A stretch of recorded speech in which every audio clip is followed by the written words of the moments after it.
I'm Dr. Ryan Alcantara with USC Rossier Career Services. It is my pleasure to welcome you to the USC Rossier Leadership Series, an ongoing series that showcases alumni leaders in the field. Today, it is our conversation with a superintendent, and I'm delighted to be joined by Dr.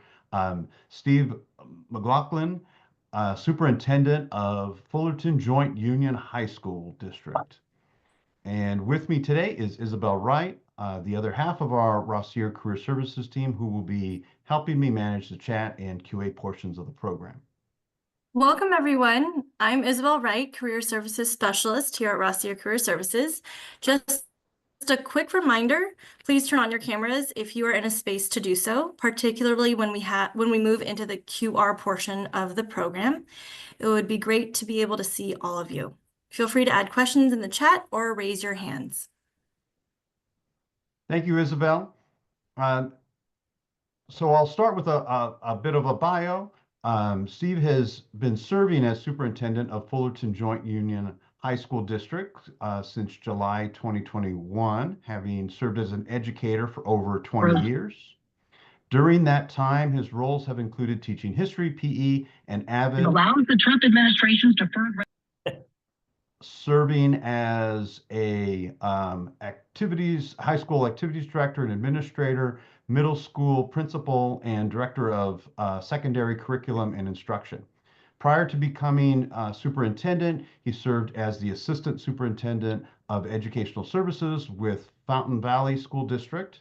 And over the course of his career, he has been involved in all aspects of the educational system, where he has led high school teachers in the implementation of the Common Core standards, expanded social and emotional support for students, cultivated a wide variety of community partnerships, developed targeted reading intervention programs, overseen the expansion of career technical education pathways, and most recently as a key contributor to successfully leading through the ever-changing complexities of the COVID-19 pandemic, which we can all appreciate the challenges inherent in that.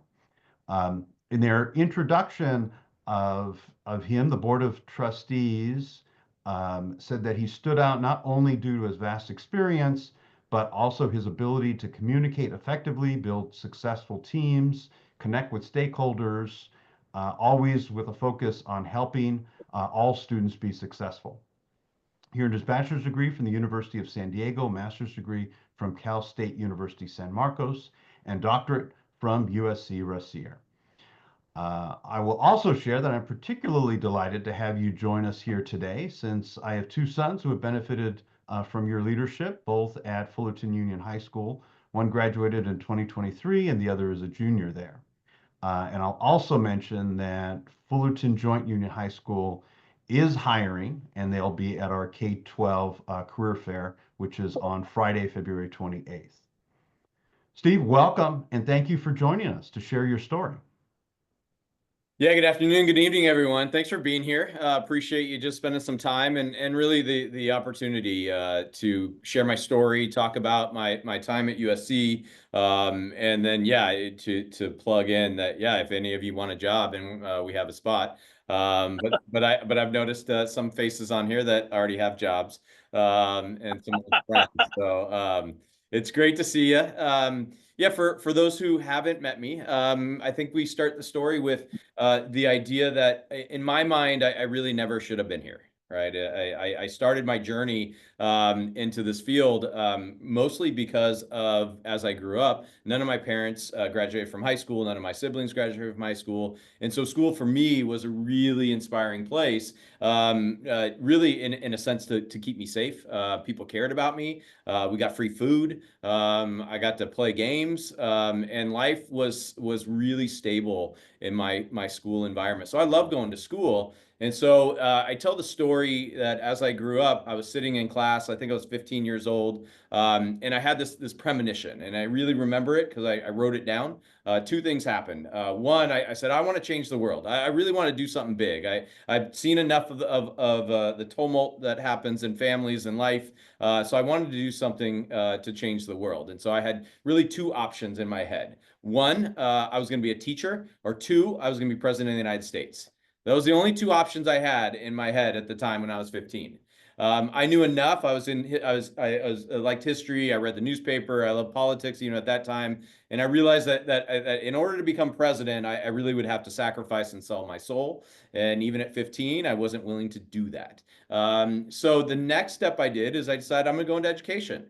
And I wrote something down on my binder at the time, and it's on my wall that I'm looking at. And I've carried it through today as kind of my foundation. And the phrase that I wrote down is change the world by inspiring others.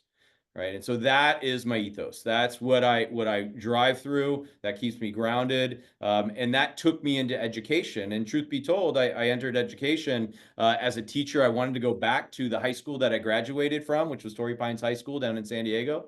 I wanted to coach basketball. And I got that dream came true. I coached basketball at Torrey Pines. I taught at the middle school that fed into it. I had 6-period prep and I surfed. So I got to get out early. I wore flip-flops and shorts. I was a site union rep. Really, my path was going into the world of probably more of teaching, coaching, and union leadership. And at the time, my second, third year, we always get these taps on the shoulders. And I'll never forget a couple things that happened. One, I got married. I'll never forget that. But I got married, and my wife at the time, we divorced. So that's a whole nother story for another whole topic. But my wife at the time was a teacher at the high school that my kids fed into. And she said, I was getting my master's degree in curriculum instruction. And really the reason why I did it, and just be candid, I wanted to move up step in column. And so I got in right away, and she said, hey, they're doing this degree in school administration. She was getting it. She said, join me. It's a cohort. Come on. And I go, no, I don't want to do that. I'm never going to be a school administrator. That is not for me. Never, ever. And she said, if you come and do this, I'll do your homework and I'll write your master's. And she was an English teacher. And I said, I'm in, let's do it. Right. And so that's how I started that journey into administration. And in all candidness, it wasn't to become an administrator. It was because my wife at the time would do my homework and I could get paid more. But along the way, right, as these things happen, we had some great mentors in the program. But my principal at the time, Mary Beth Holloway, tapped me on the shoulder again and said, hey, Steve, you're the union rep. We meet all the time. I really think you should think about becoming a principal. And I said, no way, Mary Beth. I'm never doing that. I got 6-period prep. I go surfing. I coach. I got summers off. And I loved teaching. I taught AVID. I taught PE. I taught middle school history. I absolutely loved it. And she said, and I said, I don't want to become an administrator because I love being a teacher. And she said this, and it's still to this day, and I share this story often. She said these words. She said, you don't have to be in the classroom in order to be a great teacher. And it was like, whoa, right? It just blew my mind. Like I never even thought in those terms, because looking at school administrators, right? They walked around, they came in your room. I really didn't know what they did. But it wasn't teaching. I'd been in enough staff meetings and I was like, So I said, okay, well, let me think about that. So I packed that in my head. I got my master's. My wife didn't write all of it, but she did, or my first wife didn't write all of it, but she edited it, most of it. And lo and behold, there I go. So the next part of the journey, and this is just a life of twists and turns, started where my first wife wanted to become a school administrator, and we lived in San Diego. And she said, hey, I'm going to go after this. I said, great, do it, because I do not want this. So she got a job up in Irvine as assistant principal. And so we had to move. And at the time, we moved to San Clemente, and I still taught down in San Diego, and our daughter was born. So our daughter was born in that first move, and I was about 28. And at the time, I decided to quit. I was a stay-at-home dad. I was gonna be done with school administration for sure. And if necessary, I'd go back and be a part-time teacher. But I was really committed to being a stay-at-home dad. Well, life turns again, and the first wife decides she doesn't want to be a school administrator. She wants to come home. So now I got to get a job, and now I'm in Orange County. And now I don't know anybody, and I'm far away from home. And so I did some interviews for jobs for teaching, couldn't get that. And so the job opened up at San Clemente High School, which is right next to my home. And it was for activities director, which was an administrative position in Capistrano Unified. And I, in high school, was the activities guy. I did ASB. I was the MC on the mic. And so I said, okay, I'm going to go get this job. And if I get it, I'm doing it until I get back into teaching. So that was the deal, because I had to get a job. I had a baby. Wife at the time was coming home, no insurance, she was going to start her own business. And so I go into the interviews, and I'm going to tell this story because there's a person in this room that was in this room, and my story is the truth and his is not. All right. So Dr. Hinman, USC class of, I don't know, 1912. Dr. Hinman, who's in the room, was a principal at San Clemente High School. And so I walk in, right, and I come in, and this is just who I am. What I decide along the way is I'm going to be authentically me in every experience. And so I walk in and I do the interview, and there's 5 high school principals in there, and they're sitting there. It's a and then Dr. Hinman in his suit and tie. It was summer. Everybody else is in polos, and he's in a suit. And so I tell my story, and it gets to the end. Anything else you want to share? And I'm authentically me. I said, yes. I said, I just want you to know, because my work history is broken up, that I came home to become a stay-at-home dad. And this is why. But being an activities director is what I want to do, and this is why. And so the assistant superintendent of ed services at the time, her name's Shereen Smith, also a USC doctorate, she says, well, do you have a picture of your baby? I did not offer it, Dr. Hinman. She asked, and I said, of course. So I brought it in the interviews with me, and I showed a picture of my 6-month-old daughter. And they pass it around. And so, like he's doing now, he's shaking his head. And he's like, I'm like, oh, that guy I did not connect with. I'm done. Like, I'm going home. I'm getting another job. And I walk out of the interviews. And lo and behold, right, long story long, Dr. Hinman hires me to become the activities director at San Clemente High School. Now, he says it's almost my fatal flaw that I showed that picture, but I said it's my authentic self. And so as I share my story, my passion in this and my advice to everybody is be your authentic self. You only get to be you. You get to learn from me and all these other people, but in the room and when you're making decisions, you only get to be your authentic self. And so I'm always proud of that moment, and I'll be forever grateful for the fact that he hired me at San Clemente High School, because what it did is 20 years ago, amazingly so, it started my administrative journey, which was by accident, right? And so thankfully I landed at San Clemente because they were really the emerging district or school in California in professional learning communities. The Rick DeFore was literally on their campuses the campus year before I was there. They had flown out. And so the immersion into professional learning communities and the idea of, hey, what do we need to do? We need to work with people. We need to use data, right? We got to focus on kids. And the systems they had in place and the people they were able to bring in really, I guess, spurred me into the idea that administration is so much different. Leadership is so much different. It's not just, and it is discipline and all these other things, but really there's an opportunity to teach. There's an opportunity to learn. Like, I still get to be a learner as a leader. Like, I never would have thought that. And so, yes, to Dr. Hinman's credit and other people that are in this room a little bit and other people not, that experience really allowed me to explore this idea of alternative ways to look at school leadership, right? And really an authentic way to discover that there are ways to still stay focused and grounded on who you are. And for me, it was a learner and an educator and a teacher, and still manage the school site. So very quickly, after about 6 months of activities director, as APs go, one of the APs at the campus decided to leave for private sector, right? He came back a year later, but my gain because I got promoted. So I become an assistant principal for 18 months at San Clemente High School. That high school experience was amazing, gave me a lot of, it was a large high school, 3,000 kids, but then the itch happened again. And so there was an opportunity in Capistrano Unified for a middle school principal, which I applied, made it to the finals, and there's somebody else in the room that got the job, George Knights. And so he got the job and I didn't. And it was always this thing. It's like, there's a song, a country song, sometimes I thank God for unanswered prayers, right? So wherever your religious affinity is, it's not the point. It's just like, you know, what, I didn't get this job, but the next job right away was a middle school principal in Newport Mesa Unified School District. And my good friend, Dr. Hinman, was there at the time. He was the assistant superintendent.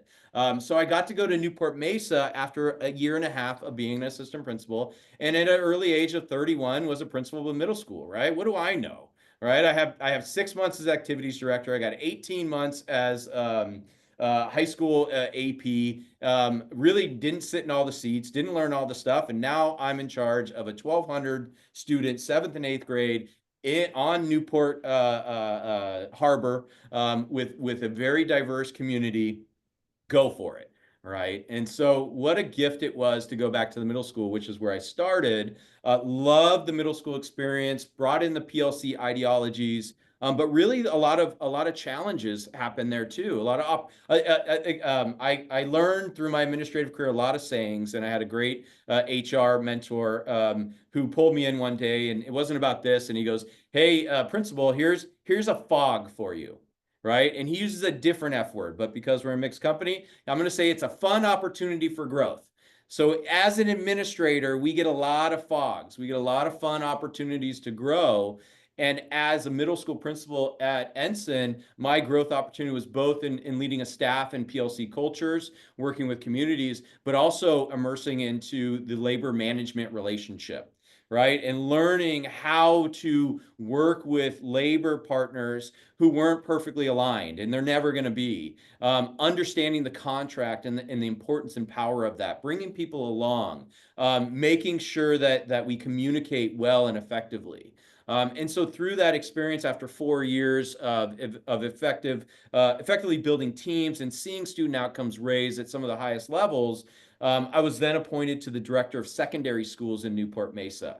Now, director of secondary schools is 712, right? Never been a high school principal, barely a middle school principal for 4 years. And now I get an opportunity to sit in the seat as a director, right? And I'm still not a doctor yet. USC's not, USC was in there. I joined Rossier as a middle school principal, and I just finished my doctorate in 2011. So now I'm Dr. Steve, and now I'm supposed to know everything that's going on. Well, couldn't be farther from the truth. Still not to this day. I don't know what I'm doing. But you take it with a framework and an approach, and that's some of the biggest lessons that I learned is what is that operational framework? What is that theory of action that you can cultivate that can get you through any situation, right? And I'll share some of the specifics on that in a minute as I go through the story. But I got to be the director of secondary, and now I'm operating at a larger scale. Right, I'm going to backtrack because there's another piece I forgot to tell in the story. Usually I bring it in. But when I was a high school assistant principal at San Clemente, and it's important too, in kind of my trajectory and projection, is I went and visited my assistant superintendent friend and Dr. Hinman as he was there. And I'm just hanging out with them. We're talking, and the superintendent walks in the room. His name is Jeffrey Hubbard, he is a USC Rossier, former superintendent. And he walks in, and I'm talking to Chuck, and Chuck said, Dr. Hubbard says, hey, Assistant Principal Steve, you have any questions for me? And I'm me. And I go, yeah, why would anyone want your job? Right. And so Dr. Hinman looks at me, wants to murder me. He's like, you're 30 years old. You just ruined your career. But Dr. Hubbard did something amazing. His face went flat. And he looked at me, but he answered me. And he said, change on a macro scale. Right? So go back to where I started, change the world by inspiring others. Tap me on the shoulder and say, hey, you don't have to be in the classroom, be a great educator. Get these experiences. And then a superintendent says, it lets me ask the question and answers me, right? Change on a macro scale. And so now as my career is starting to build into director's roles, I'm looking at through a lens on that I get an opportunity to influence change on a macro scale. So larger than my classroom setting, larger than a school setting, but using the same principles, LE, that applied then and into a new theory of action. So I had 4 great years as a director, but as my time ended there, looking for a new opportunity, and a new opportunity presented itself, but I couldn't get a job as assistant superintendent in unified districts. I applied for several of them, but an assistant superintendent of Fountain Valley School District opened up. The superintendent at the time was Mark Johnson, also a USC grad. Are you getting a theme here, folks? The USC network is real. Now, you always have to earn your job, but it gives you an opportunity. So Mark Johnson is now the superintendent, and I say, hey, I'm interested in this, and we did our doctorate together. We were in the same cohort in 2011, and so we remained close, and we had coffee, and he said, look, if you come and apply, you have to earn it. Now, I'm not giving you this job. And I said, great, just give me an opportunity. But I had never done elementary school in my life. Zero elementary. I couldn't tell you what early literacy was. I couldn't tell you what balanced literacy was. I couldn't tell you what CGI was, right? I know all these terms now because luckily he gave me the opportunity, and through a systems approach, I was able to learn and immerse myself into the K-8 world and find the magic of instructional practices that happen in K-8. And so what I like to say is we as educators grow in a field of secondary and elementary educators, and we learn a dialect of education. Our dialect of education is based on secondary and elementary.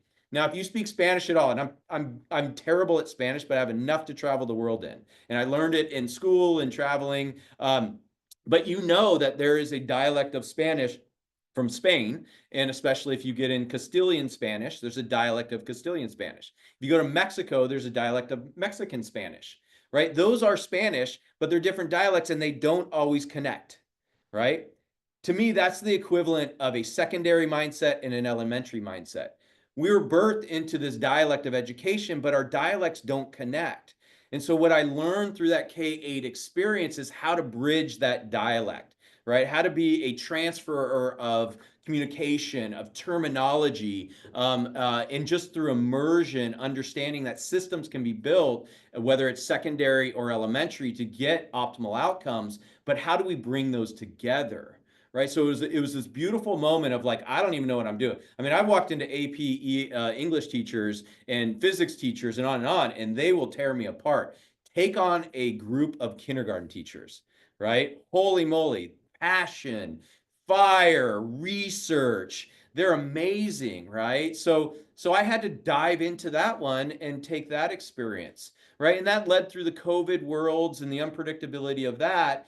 And then coming into this job, I really had to then think again, what do I want next? And I personally love secondary. It's my dialect of choice, if you will. I love high school. I love the energy. And also I learned about the culture of Fullerton Joint, right? The culture of support from the community, the culture of longstanding superintendents, the culture of the board, the financial piece of fiscal conservatory. I'm gonna mess up that word. They're fiscally conservative here. Anyways, that we have money, right? So we can do things for kids. And so then I applied and I was coming out of an elementary district to a high school district, right? I shouldn't have gotten this job either, but I did. Right. And thankfully, I've had this breadth of experience from small K-8s to large K-12s to union high school or middle school districts that now gets me into this role and frames the I guess the momentum, the vision for how we lead here. Right. And we lead it through purpose. We lead it through our whys. We lead it through cultivating healthy, strong relationships. We lead it through productive struggles. We lead it through honoring mistakes and learning from them. We have a lot of fun opportunities for growth all around. We acknowledge the fact that we don't know everything, that we shouldn't, that we're always unfinished and we're always learning. And that from the board, superintendent, throughout the organization, we try to lead on that. But we also recognize that our work as administrators is hard, right? This is hard work. As I've coached emerging administrators, I talk about the underbelly of education, and that's what we do, right? We are the filters of noise so that the people in the classroom that connect most closely to the kids can connect with them. And if we do that well and we do that right and facilitate it, then our outcomes can be greater and move faster than anyone around. The other thing we do a lot is we do a lot of learning. We build capacity. We invest in people. If 75 to 85% of every budget in every school district, and if you're over 85%, you need to come down. But 85%, it should be the max, But if we're investing up to 85% of resource into people, we should invest our time into them. So what we've developed both in past experience and here is 100, this year I think we have 108 days of professional learning across the district. We have 95% sub coverage on each day. How do you do that, right? You ask that question. How do you do that? You do it because the system is coordinated and operates. The system communicates. We invest in assistant principal leadership groups. We run 4 a year. I personally ran it for 3 years, and through a gradual release process, now have an assistant soup, but they're meeting, the walls right here, right next door. So I still inject myself. We have a meeting this Friday, and we ensure that we're cultivating emerging leaders in our assistant principals. We create leadership academies, and we all participate at a management level. We do book studies together, internally together. We emphasize the fact of learning doesn't just happen in one space. So we get outside of the district when we visit other partners, right? It's this idea of this unfinished thought of learning, right?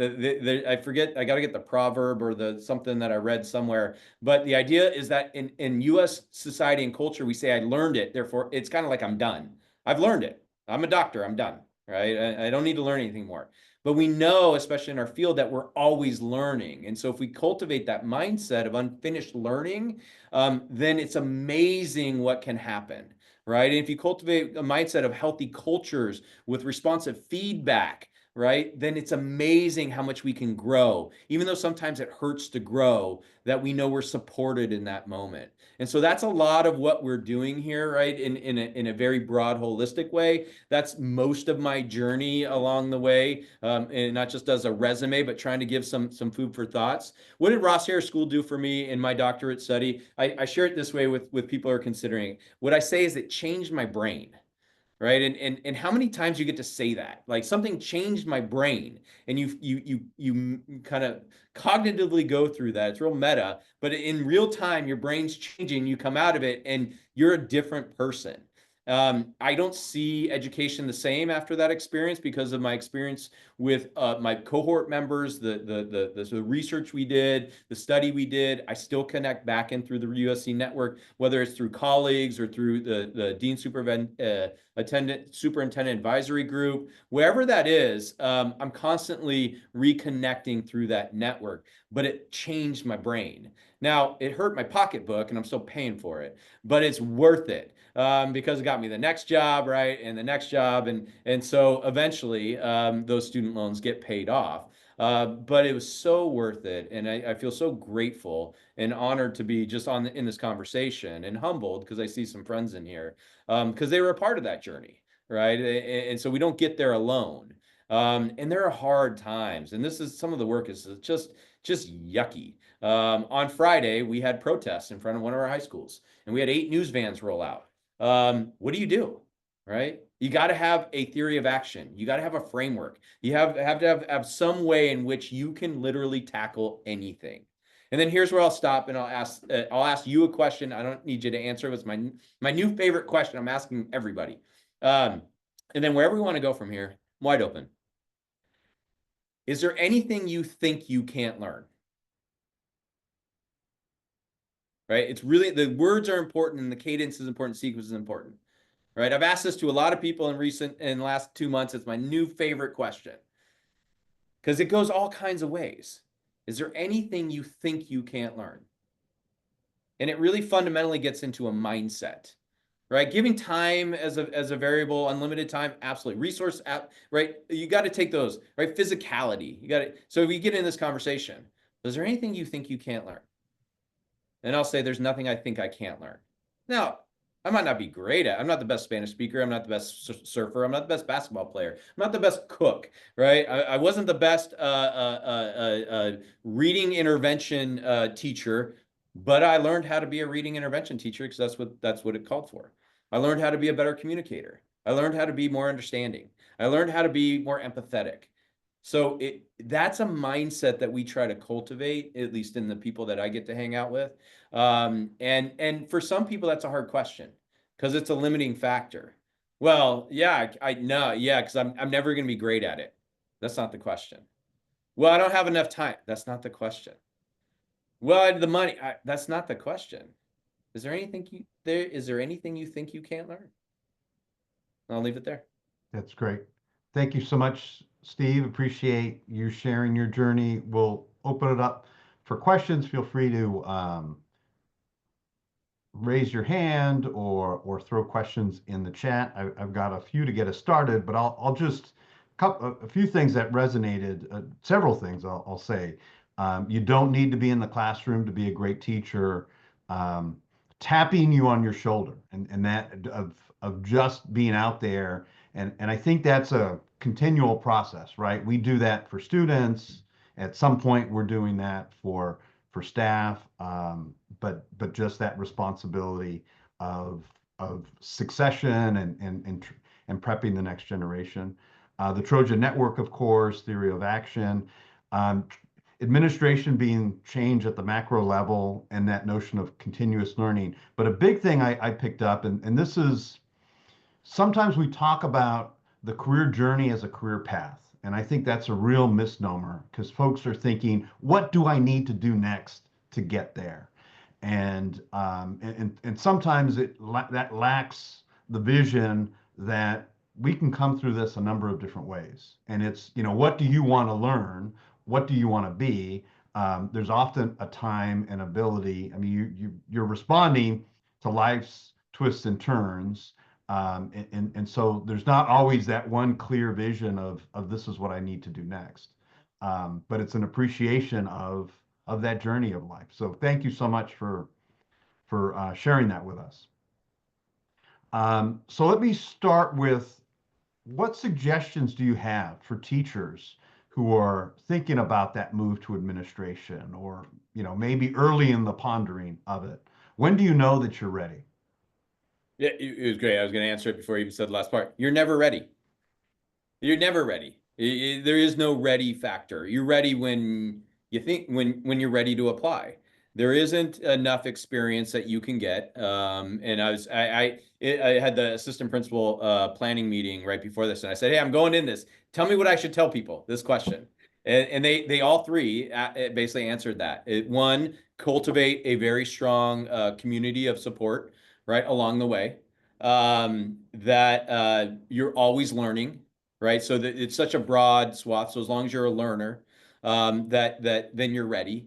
And then also being grounded in your mission, your purpose, and you're ready, right? So some people think, well, I need to know more special ed, and then I'll be ready. Well, I need to know more ed code, and I'll be ready. Well, I need to know more about athletics activities, and you're ready.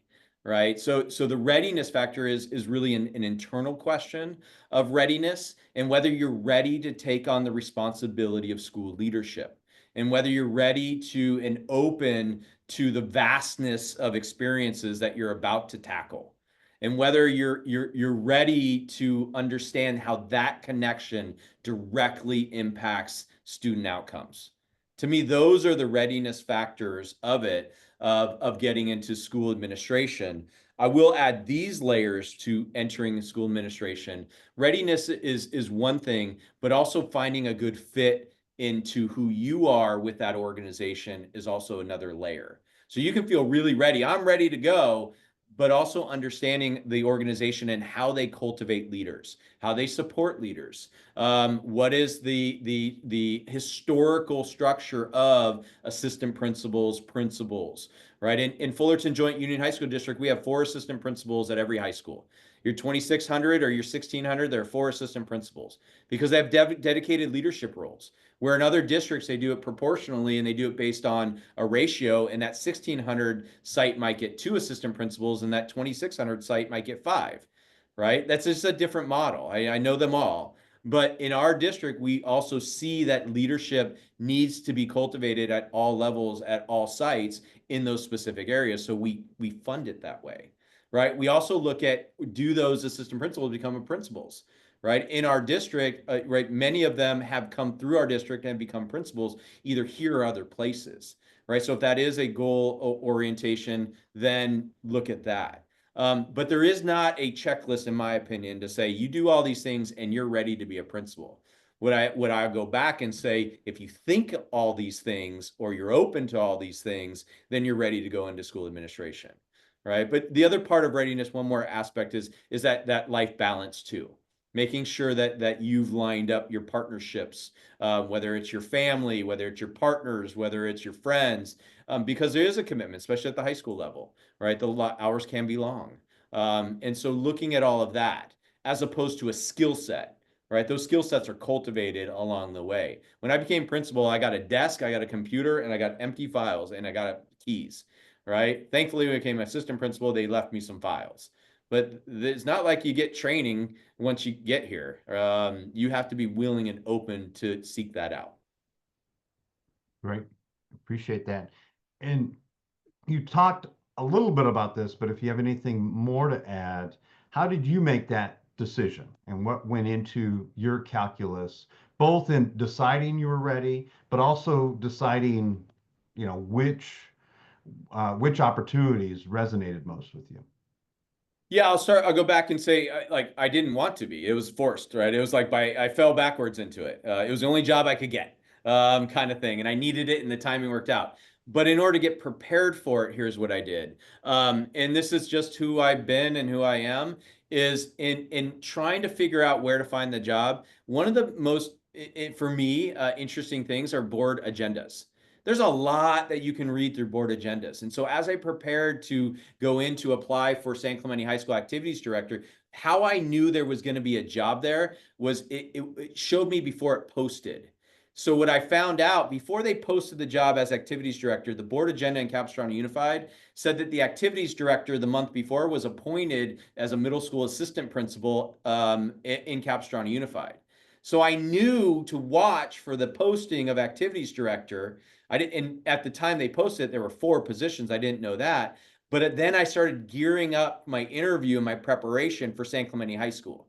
So I knew that job was coming open before it became open. So I've cultivated that practice along the way, and that's how I kind of got the inside of where and studied districts. And I don't want to go to that district. I've learned a lot about them, but these districts over here, I'm really interested in.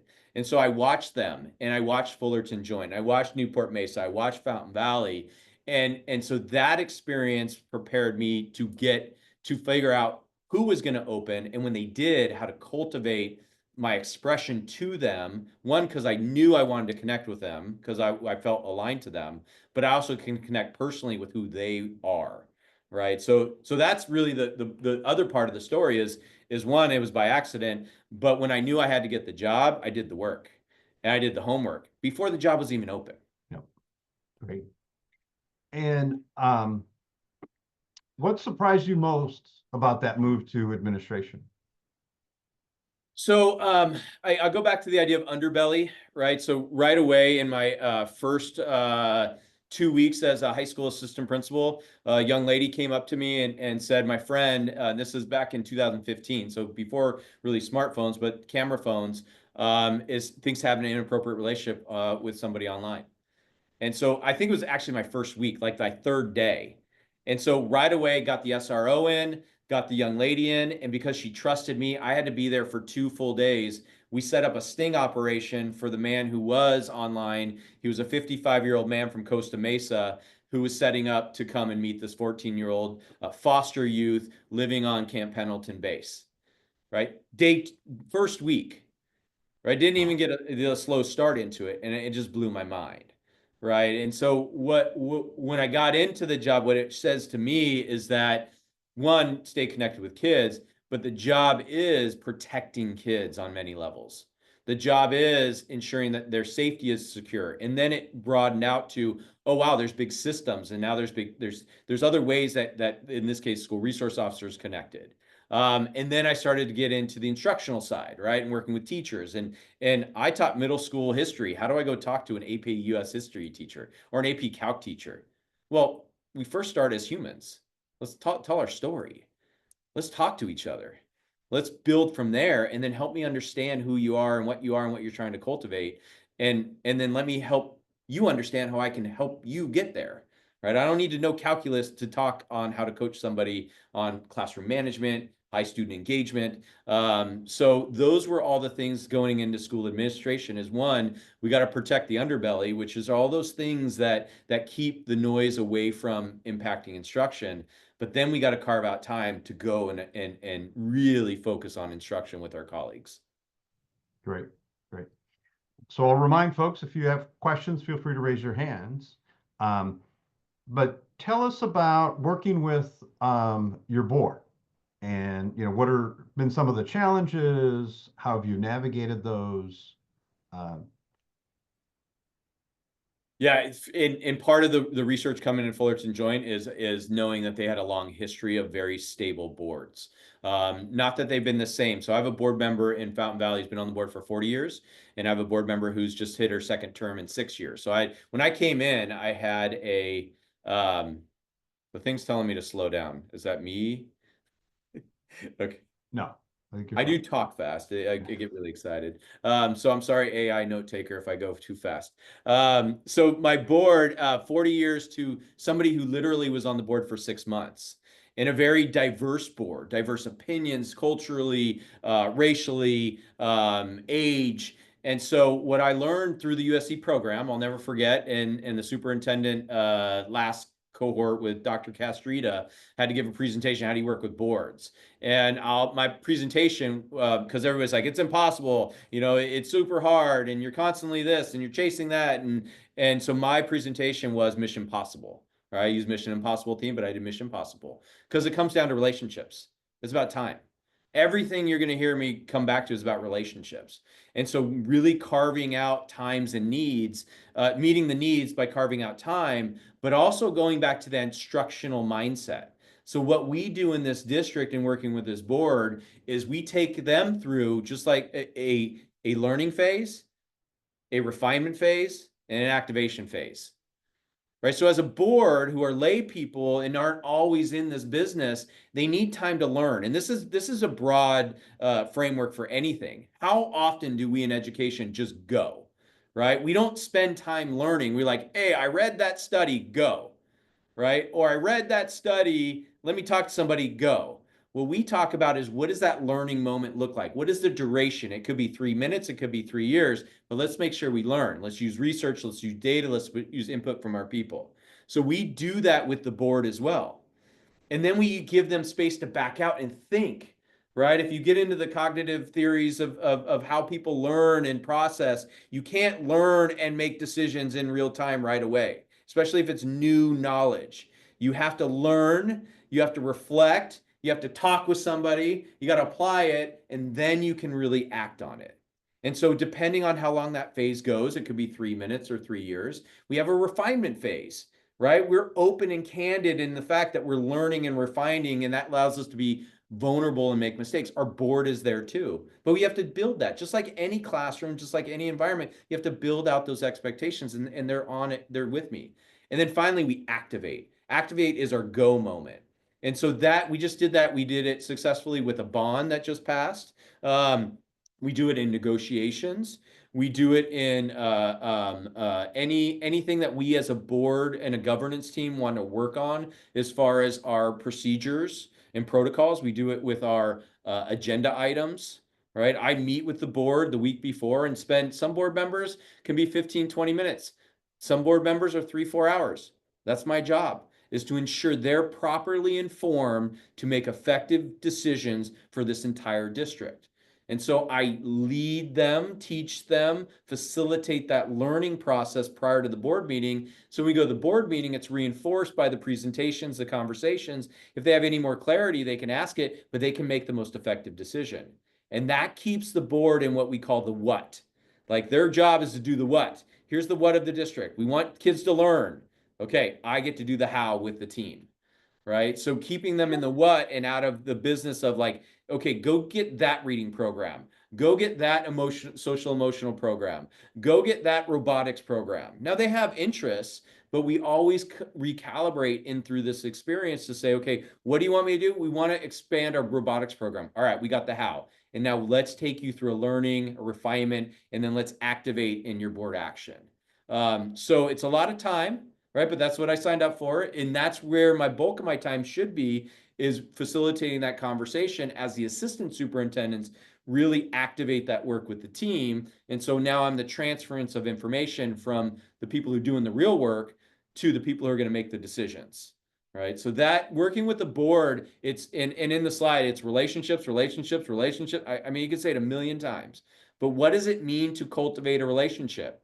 You have to be honest, you got to be truthful, you got to be vulnerable, you have to have shared experiences. I forget the time frequency, but I think it's 18 frequencies that you have to have before you actually have I'll call it an intimately connected relationship. So how do we do that? So we have site walks together, we go to open houses together, we spend time at conferences together, but we have to be, and here's the other word, intentional about our design in who we are and how we build our relationships, right? And then I go back into the theory of action of how we lead and guide them through their learning process.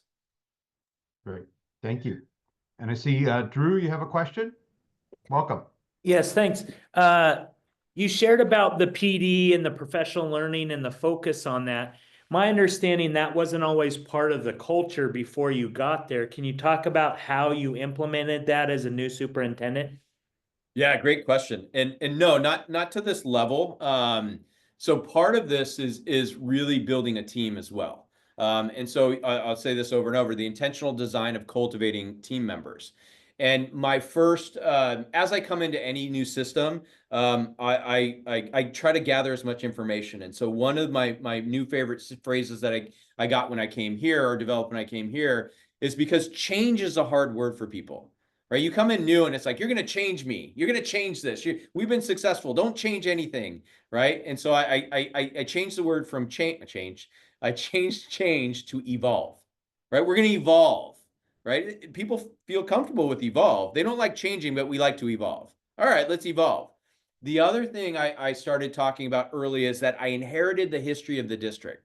This district's been around for 130 years. Once I step into this role or you step into any role, you inherit all of that history. I can't say that was us then and this is us now. What I say is this has always been us. We've been evolving to this moment, right? And so that gives space for our teams to then back up and say, where do we want to evolve next? And for me to then project the vision of an investment in human capital. How have we done that? Let's talk to me about it. Teach me about our history. Okay, we haven't had much experience about that. Well, why?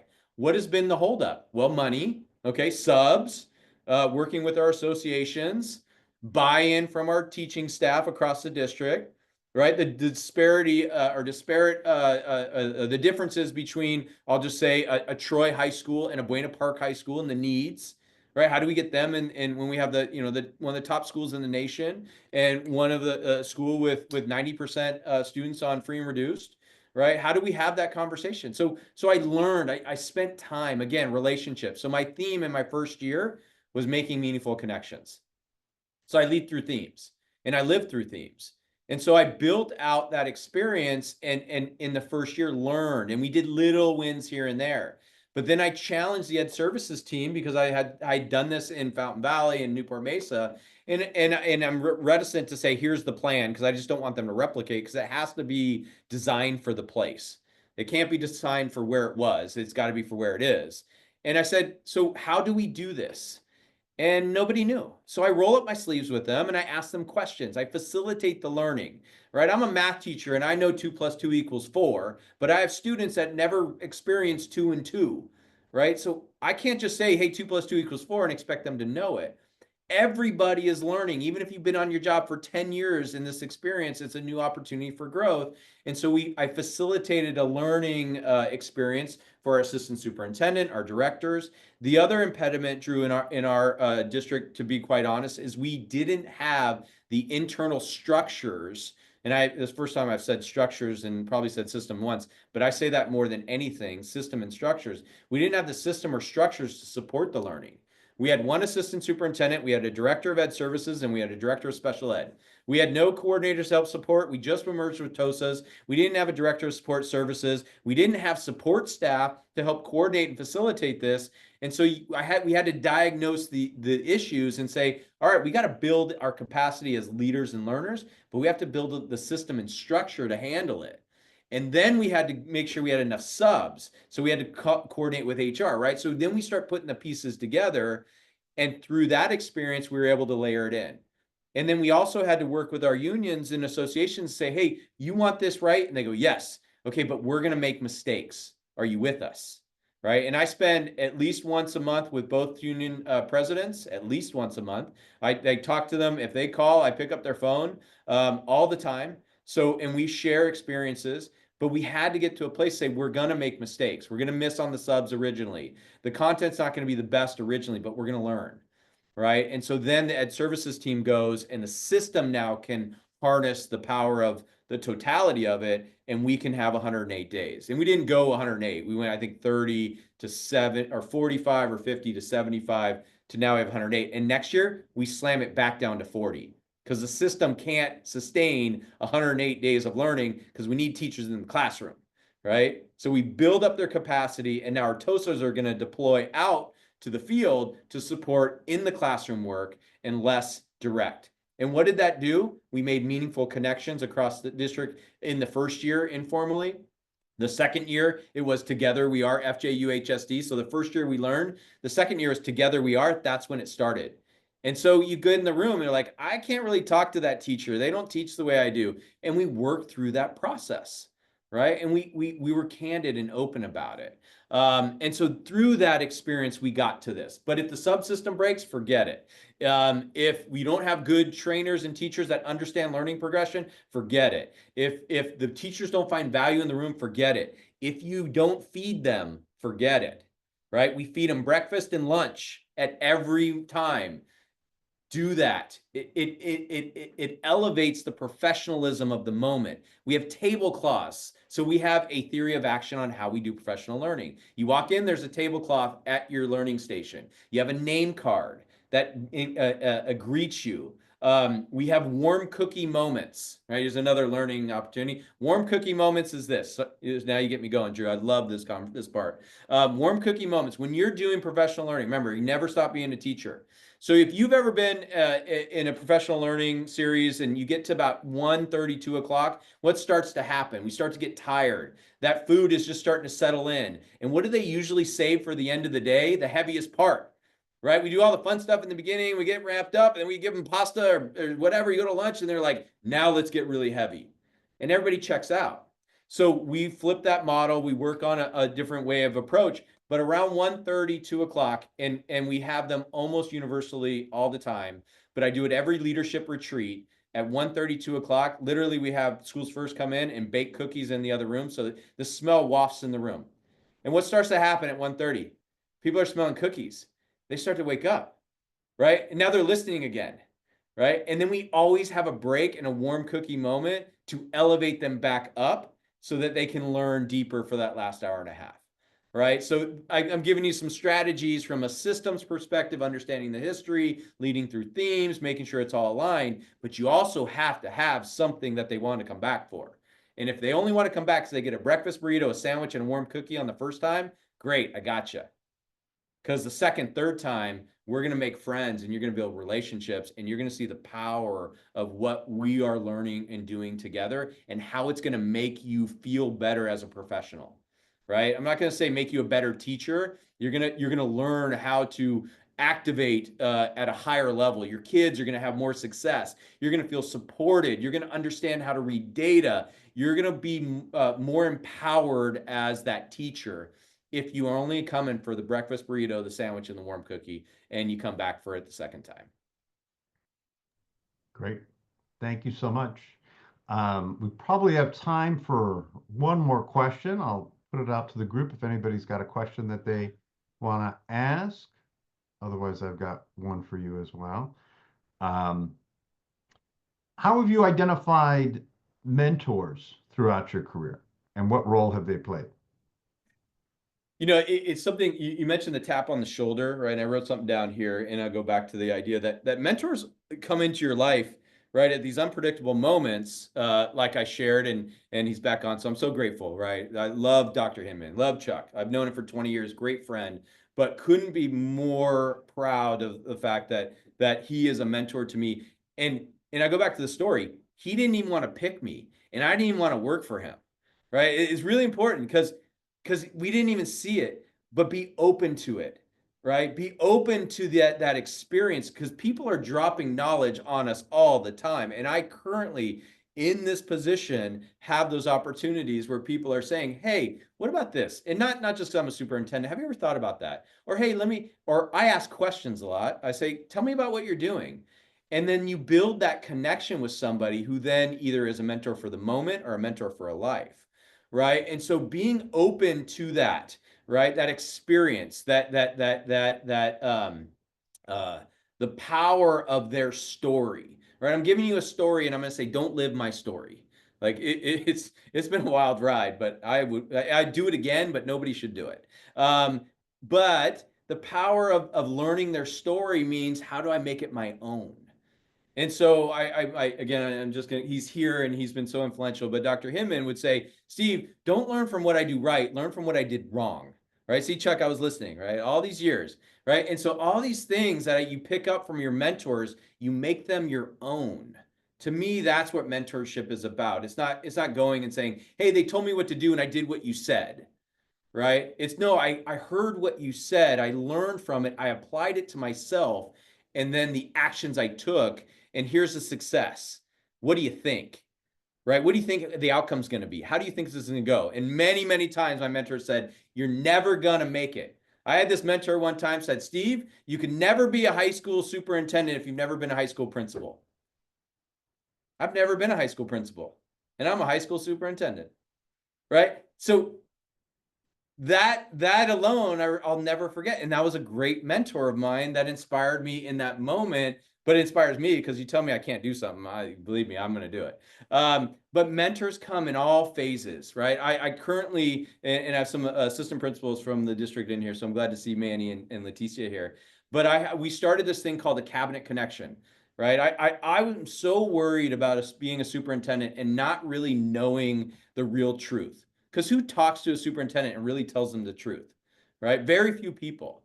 And so how do you intentionally cultivate a system where you get to mentor somebody explicitly, but also get information? And so we started something 3 years ago called Cabinet Connections. Cabinet Connections are things that either the assistant principals can initiate or we can initiate to them. So it's a mutual relationship. And so there are assistant principals that won't make a connection with me. I'll tap them on the shoulder. Hey, come in, let's talk. There's no agenda. There's nothing. And they just come in and it goes all kinds of ways. There are some that want to connect multiple times. Great. So what I'm leading to here is they're actually mentoring me through that experience, right? I'm supposed to be the superintendent who knows all the stuff. But through our dialogue, I'm learning from them through their experience how to be a better leader. So mentoring isn't top down or left, right. To me, it's circular, right? It's a dynamic approach. And so when I'm looking and thinking about mentoring in the word, oftentimes it's like I said, I have Dr. Hinman and he's got the experience, and I go to him and I go, Chuck, lay on some wisdom to me. And from the mount, he says all these things, and I grab it and I go, oh, I've been mentored, right? To me, that's not how it is. Mentoring is a mutual relationship, and it has no title. It's not a hierarchical structure, right? As I do these turning things with my fingers, it's a dynamic approach. And so the assistant principals, and there's Parissa too, I see her too. Parissa, the assistant principals, we've all talked and multiple cabinet connections, and I've learned so much from them. And it's not like they're like, hey, superintendent, here's my advice, because who says that, right? But thankfully, they say, here's my experience. Here's what I'm learning. Here's what I don't understand. Here's my question. Here's how I'm approaching it. How would you do that? Why would I do that? And it makes me a better person. It makes me a better leader.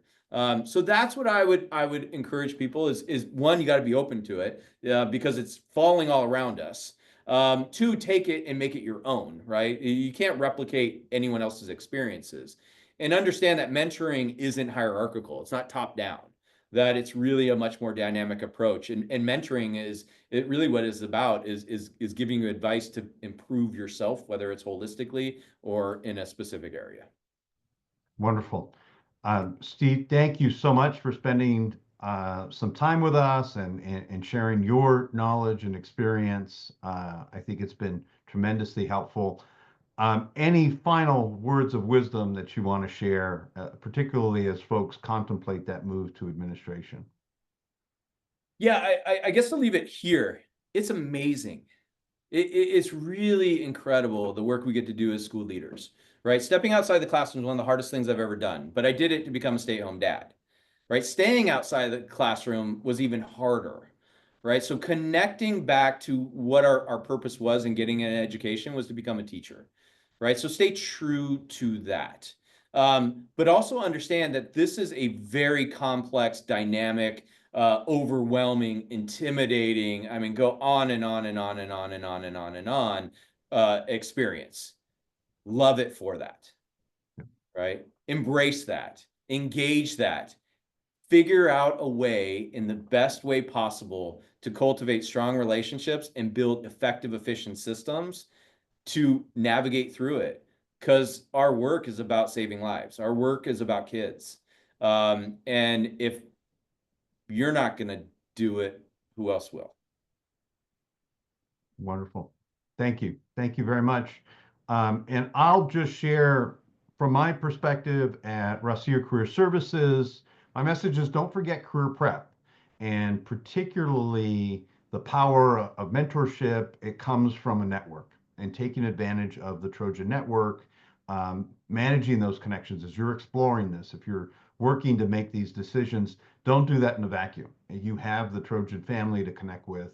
And if you're not sure where to start, reach out to us at Career Services. But you're welcome to reach out to our alumni. One of the great things about doing Career Services at USC is we've got such fantastic alumni that want to help, but you need to let them know, like share some knowledge and reach out. So I encourage you all to do that. And then finally, as we wrap up, I will turn it over to Isabel. Do you want to highlight a couple of the upcoming events? Thank you for putting that in the chat Right, too. before you finish, Oh. the idea of reaching out, I'm just going to amplify that. Email me, right? Everybody in here, if you want to talk more, email me. People did it for me, so I feel it's a payback. So you have to take that leap and say, I'm going to email him and not know if you're going to respond. I guarantee I'll respond to you. So if you're really interested in talking more, email me, right? And that's the USC way. That's what the USC Trojan Network has done for me. That's helped me. I mean, you can't even put a price tag on it. Thanks, Ryan. Great. Thank you very much. And I'll put your email in the chat. Isabel, you want to Yes, share? thank you upcoming so events? much, Steve. That was so inspirational. We have upcoming events, Teach for America next Tuesday, February 18th. Check that out, as well as our upcoming career fair on February 28th from 1 to 3 on campus. So hope to see you all there. Thank you so much. Great. Thank you all. Fight on, everybody. Fight And on. please don't hesitate reaching out if you've got questions. We're here for you.